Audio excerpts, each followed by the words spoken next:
Bapak, Ibu, saudara-saudari umat beriman yang terkasih dalam Kristus, selamat hari Minggu untuk kita semua. Salam. Baik, terima kasih. Bagi saya, Bapak, Ibu, saudara-saudari,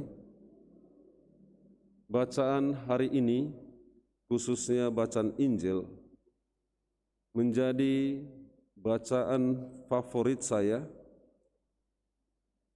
yang biasanya saya sampaikan dalam setiap ibadat tobat yang dilaksanakan, dan juga saya sampaikan kepada setiap orang yang datang untuk menerima rahmat sakramen tobat atau pengampunan dosa. Bapak, Ibu, saudara-saudari umat beriman yang terkasih dalam Kristus,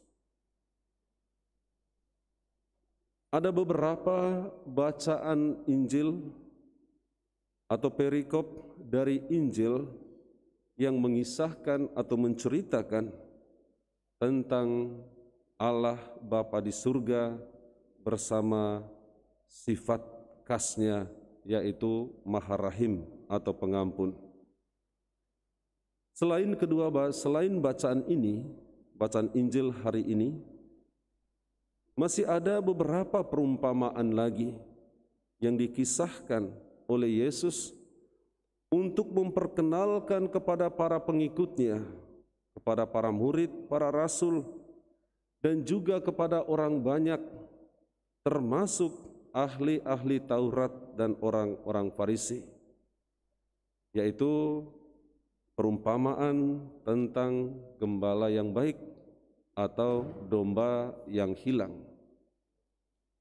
Lalu yang berikut perumpamaan tentang seorang wanita yang mencari dirhamnya yang hilang. Bapak, Ibu, saudara-saudari umat beriman yang terkasih dalam Kristus, Penginjil Lukas ingin memperkenalkan kepada kita melalui perumpamaan yang dikisahkan oleh Yesus. Penginjil Lukas juga ingin mengingatkan kita untuk tidak lupa akan apa yang pernah disampaikan oleh Yesus tentang siapa Allah Bapa di surga.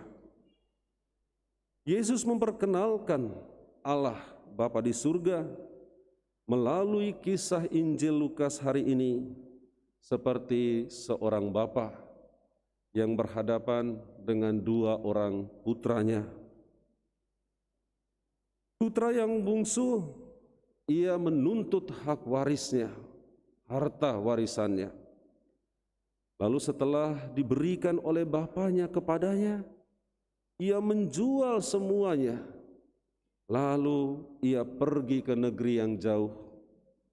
Ia hidup berfoya-foya memboroskan harta miliknya, pemberian warisan dari bapaknya dengan pelacur-pelacur. Lalu Bapak, Ibu, saudara-saudari, apa yang terjadi sesudah itu?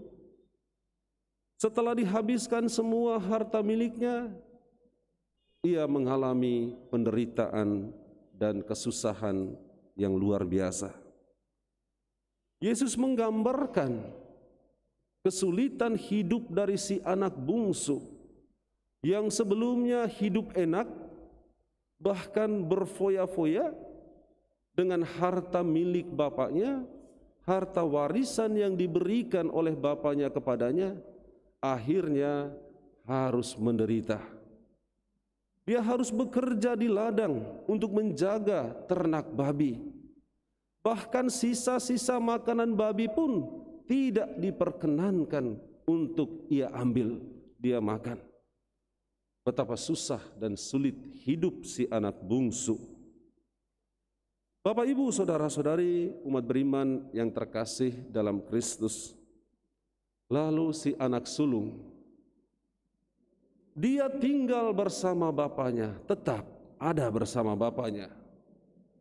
Dia menikmati berkat berlimpah dalam kebersamaan dengan bapaknya. tidak mengalami kesusahan, kesulitan, penderitaan, kekurangan dalam hidupnya. Lalu Bapak Ibu saudara-saudari yang terkasih, ketika ia tahu bahwa adiknya yang telah kembali setelah menghabiskan harta warisan dari bapaknya, dia tidak bisa menerima adiknya. Bahkan dia marah kepada bapaknya yang mengadakan pesta pora karena kembalinya si anak bungsu, adiknya sendiri.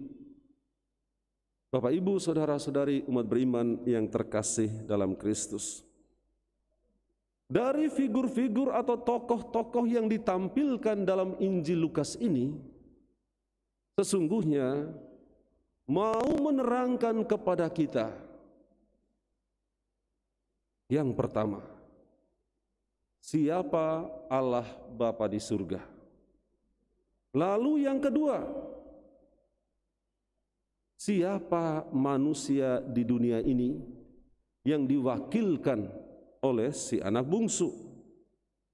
Lalu siapa manusia di dunia ini yang ketiga yang diwakilkan oleh si anak sulung. Bapak Ibu saudara-saudari umat beriman yang terkasih dalam Kristus, Allah Bapa kita, ia adalah Allah Maha Rahim, penuh belas kasih, Maha Pengampun. Bagi Allah dosa itu tidak penting baginya. Makanya Allah tidak mau mengingat-ingat yang tidak penting itu, yaitu dosa, kesalahan, kekurangan, kelalaian manusia. Allah tidak mengingat-ingat kesalahan, kekurangan, kelemahan, apalagi mencatat-catat itu, tidak. Yang penting bagi Allah adalah kembali kepadanya, pulang kepadanya, kembali ke rumah, pulang ke rumah, itu yang penting. Setelah pergi meninggalkan Bapa, meninggalkan rumah, jangan lupa pulang. Perginya karena kesalahan, dosa, kekurangan, kelalaian, dan kelemahan manusia itu tidak penting. Yang terpenting bagi Allah adalah kembalilah, pulanglah. Karena itu dari kisah Bapa di dalam cerita ini, di sana disampaikan bahwa si Bapa menanti dan menunggu anaknya yang pergi. Kapan dia pulang? Kapan dia kembali? Bapaknya tidak ingat lagi mengapa dia pergi. Bapaknya tidak ingat lagi harta warisan yang diberikan kepada anaknya yang dihabiskan oleh anak bungsunya ini. Yang diinginkan, dikehendaki oleh bapaknya, pulanglah anakku, kembalilah. Bapak Ibu saudara-saudari umat beriman yang terkasih dalam Kristus, siapa di antara kita yang tidak berdosa? Angkat tangan dulu. Yang tidak punya kekurangan, yang tidak punya kesalahan, yang tidak punya kelemahan, yang tidak pernah lalai dalam hidupnya. Siapa? Beberapa kali saya katakan, di sini dari mimbar ini, tidak ada orang yang sempurna. Tak ada seorang manusia pun yang sempurna. Semua kita berdosa. Semua kita punya kesalahan, kekurangan, kelemahan, dan melakukan kelalaian dalam hidup kita. Tetapi Bapak Ibu saudara-saudari, tidak semua orang pulang. Ini masalahnya. Apa beratnya, apa susahnya pulang? Tidak susah, tidak sulit, pulanglah kembali kepada Bapa.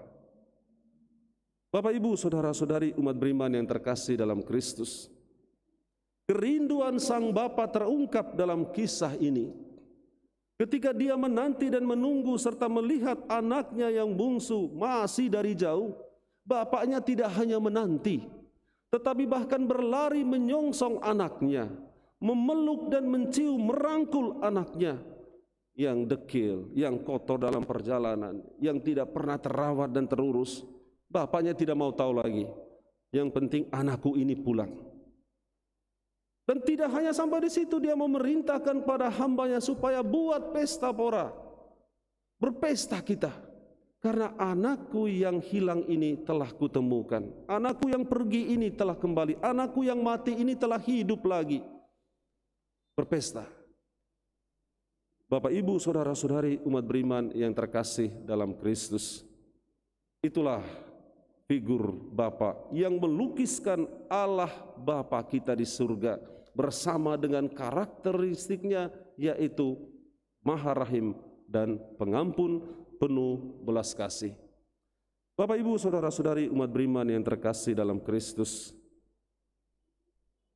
karakter figur anak bungsu itulah kita. Semua kita berdosa. Bapak, Ibu, saudara-saudari punya kesalahan, kekurangan, kelemahan, dosa. Saya juga. Tetapi jangan lupa, setelah kita sadar bahwa kita berdosa, meninggalkan rumah, meninggalkan Bapa, meninggalkan kasih karunia dan kerahimannya, pulanglah selalu, pulang. Karena itu gereja selalu menetapkan, atau bahkan dalam 5 perintah gereja itu dikatakan, untuk apa? Mengaku dosa. Sekurang-kurangnya berapa kali setahun? Ya, jangan lupa mengaku dosa. Jadi paroki katedral memberikan waktu itu untuk kita, Bapak, Ibu, saudara-saudariku. Mulai dari hari Senin lalu, setiap hari ada pastor yang melayani rahmat sakramen tobat pengampunan dosa. Sampai dengan nanti sebelum Minggu Palma, hari Sabtu sebelum Minggu Palma. Setiap hari dari jam 8 pagi atau jam 9 sampai jam 12 siang, lalu sore nanti jam 4 atau jam 5 sampai dengan seterusnya. Mau sampai jam 11 malam pun tidak apa-apa. Ya. Bapak, Ibu, saudara-saudari umat beriman yang terkasih dalam Kristus, jangan lupa kita pulang kembali selalu.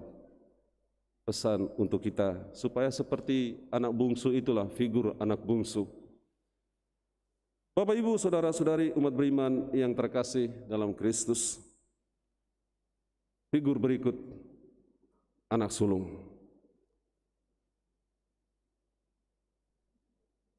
Bapak, Ibu, saudara-saudari umat beriman yang terkasih dalam Kristus, jika anak sulung digambarkan sebagai orang yang tidak meninggalkan rumah, ia selalu berada bersama bapaknya. Tetapi ketika adiknya pulang, lalu ketika dia melihat bapaknya merayakan kepulangan anaknya dengan pesta pora, si anak sulung tidak terima. Siapa si anak sulung ini? Statusnya sama dengan anak bungsu. Tetapi dia siap untuk menghakimi adiknya sendiri. Dia memandang sesuatu yang tidak benar, tidak baik pada diri adiknya. Lalu dia menghukum adiknya dengan bahasa yang bagi saya, Bapak, Ibu, saudara-saudari, ini tidak tepat. Kalau bapak sendiri yang memiliki segala sesuatu tidak menghukum adiknya, apa hak abangnya menghukum adiknya? Si anak sulung ini mewakilkan manusia juga pada umumnya. Jika si anak sulung ini tidak meninggalkan rumah, tapi dia menghakimi dan menghukum adiknya, manusia sudah meninggalkan rumah, artinya berdosa, bersalah, punya kekurangan, kelalaian di sana sini, tapi masih juga siap untuk menghakimi sesamanya, saudara-saudarinya yang bersalah, berdosa, tidak menerima kekurangan, kelemahan saudara-saudarinya. Bapak, Ibu, saudara-saudari umat beriman yang terkasih dalam Kristus, bukan hak kita untuk menghakimi orang yang bersalah, itu bukan. Bukan hak kita untuk menghukum mereka yang punya kekurangan, kelemahan, kelalaian dalam hidup, tidak. Dengan omongan kita, bahasa kita, kata-kata kita, atau dengan sikap kita, tindakan, perbuatan kita, tidak. Itu haknya Allah Bapa di surga, bukan hak kita. Kalau Allah Bapa di surga siap menerima, memeluk dan merangkul mereka yang kembali pulang kepadanya, apalagi kita yang berdosa. Bapak, Ibu, saudara-saudari umat beriman yang terkasih dalam Kristus, setelah pulang dari gereja ini, bangunlah sikap untuk menerima saudara-saudari kita yang mungkin selama ini pernah mengkhianati cinta, kasih, sayang kita. Maafkan mereka, ampuni mereka, meskipun itu tidak enak. Maafkan. Memaafkan itu tidak sama dengan melupakan, beda. Dengan tahu dan mau sadar kita mengampuni dan memaafkan mereka sekalipun kita merasakan sakit. Bapak, Ibu, saudara-saudari umat beriman yang terkasih, sebentar lagi kita merayakan Paskah. Selain jangan lupa kita kembali ke rumah memohon belas kasih kerahiman, pengampunan dari Allah Bapa kita juga perlu mengampuni dan memaafkan orang-orang yang pernah mengkhianati kita, menyakiti kita, membuat kita kecewa dalam hidup. Amin.